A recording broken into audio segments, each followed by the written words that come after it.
400? Vou dar uma dica boa para vocês. Para de ter medo. Anota aí. Tem dois tipos de medo. Pablo, o que são esses medos nojentos? São coisas da sua cabeça. Aí você pensa, não, mas é só da minha cabeça? Se fosse só da sua, você não ia ter medo. É coisa da cabeça de outra pessoa. Só que você aceitou na sua cabeça e virou um problema de quem? Seu. Por que eu fiz esse... O pessoal do YouTube está reclamando. Na hora que eu peço para dar like, não dá. Agora tá aí, deixa. Então deixa eu ver o like. O mesmo tanto de gente assistindo, o mesmo tanto de like, o mesmo tanto de link indo lá pro WhatsApp, lá pra sua avó que tá falando do Bolsonaro uma hora dessa. O medo é uma semente. Eu vou passar as alegorias para vocês do jeito que eu li e do jeito que eu me libertei de tanta idiotice. Inclusive eu estava me libertando agora de uma coisa. Não vou falar o que era, mas eu estava na montanha nesse exato momento. Uma montanha bem alta, aqui perto, que é tudo cercado por montanhas. E eu estava fazendo uma coisa que eu achei que eu nunca ia fazer. Acabei de fazer. Não vou falar. O que é o medo? O medo é um paralisante. Alguém esses dias perguntou para mim, mas me prova na Bíblia que o medo é atrativo. Eu provei. Final do livro de Jó está escrito: tudo aquilo que eu temia me sobreveio. Então eu vou te passar em vários códigos. O medo, ele atrai. Se é para ter medo de alguma coisa, force seu cérebro a ter medo de coisas absurdas. Por exemplo, tem medo de ter 2 helicópteros, tem medo de ter 1 bilhão na poupança. Eu exerço esse tipo de medo, de verdade. Fico falando isso, eu tenho medo do fulano explodir. É o que eu fico lá colocando nessa caixa. O que eu descobri? Não tem como ficar sem ter medo de alguma coisa. Isso é importante você saber, não tem como. Por que não tem? É um vício cerebral. Também descobri que não tem como viver uma vida sem vício. Isso é assustador. Eu levei 34 anos para descobrir isso. Eu sou estudioso do cérebro, eu levo muito a sério isso. Eu estudo o cérebro exatamente desde 2005. E isso me deu vantagem totalmente desproporcional a qualquer outro ser humano que eu conheço.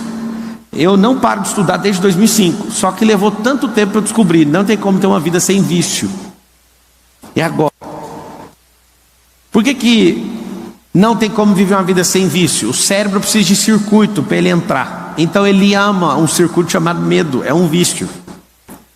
E aí eu percebi que não tem como viver sem um vício. E se eu estou testando e já comprovei, e já estou testando em novas fases, eu descobri que eu tenho que viver sempre viciado em alguma coisa. E aí o que eu faço?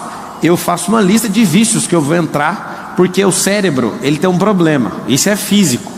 Se alguma coisa está parada, ela tende a continuar que jeito? Parado? Se está em movimento, ela tende a continuar o quê? O medo, ele é paralisante. Então ele é um vício. É um vício que não deixa você fazer nada.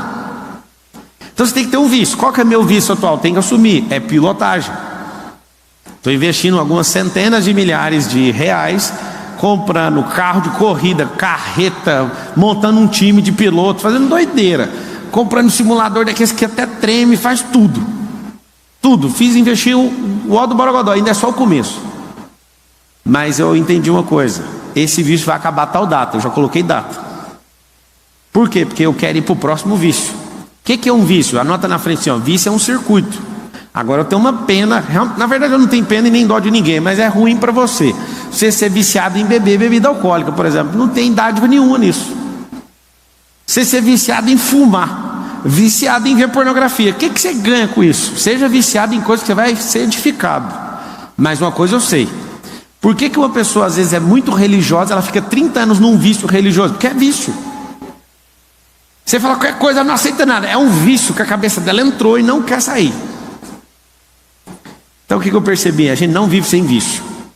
Vício é igual a circuito. Você tira o lado pejorativo da palavra e instala uma coisa que é edificante. Você vai sempre escolher uma coisa nova para você colocar no lugar. Então, por que eu coloquei esse nome anti-medo? Eu coloquei esse nome porque se você instalar um antídoto das coisas que você não quer pegar, você instala. Eu estava lendo um livro do Nassim Nicholas Taleb, Antifrágil, e aí nasceu desse livro. Só que eu fiz uma palestra primeiro, não sabia que isso ia virar um livro, que eu ia ficar falando disso. Eu fiz a palestra, apertei delete e excluí a palestra. Falei, ninguém tem coragem de sair de casa para falar que tem medo. Quem que vai fazer isso? Aí eu excluí, aí eu falei, ainda bem que eu não apertei Shift e Delete, apertei só Delete. Shift, Delete, se quiser saber no Windows, apaga, né? Eu voltei com aquilo, comecei a revisar, falei, eu vou dar uma palestra. No auditório da plataforma lá de Goiânia, 4 anos atrás, cabia 80 pessoas. Deu 170 pessoas lá. Gente no chão, gente no colo do outro, gente na rua, gente querendo quebrar o portão, porque eu pedi para trancar, porque não dava para entrar, e o povo, a gente tem medo. Medo de quê? De não entrar nesse cacete. E aí eu assustei. Aí eu fui na Itália dessa palestra, gente entrando pros buracos. Aí a Suíça, aí todo lugar que eu ia, eu falei, mano, todo mundo no mundo tem medo, deixa eu estudar o medo. Aí comecei a estudar o medo, aí virou o livro. É o livro mais vendido até hoje. Pablo, e aí, o que você descobriu? Tem 2 medos: o emocional e o físico. O físico, não adianta você querer controlar.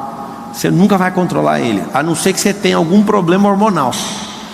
É uma falta de algum químico que faz você não sentir medo no seu cognitivo, mas na sua alma é um problema seu. É da emoção. Para onde habita a emoção? Na alma. É metafísico. Então se alguém falar para você assim, ó, não compra avião não, porque todo mundo que eu conheço caiu de avião. Aí você pega uma base lógica, quantas pessoas você conhece? Quanto caiu de avião? Quanto sei o quê? Aí você fica aquele medo. É um medo emocional. Então o medo, você vai notar a alegoria, o medo é uma semente. Medo é uma semente. Sementes precisam de terra. O que é terra? A terra é a única coisa na terra, na história da criação, que se você joga uma semente, ela produz. Então semente não produz com vento, não produz com fogo, não produz em ouro, produz em terra. Quem que produz todas as coisas? Fala com a boca, igual a escolinha, fala assim, terra. Então tá bom, você veio da terra, volta para a terra, tudo que você planta, a terra devolve. Muitas vezes mais, inclusive. Então quando a pessoa planta uma semente do medo na sua terra, você anota, a terra é o cérebro.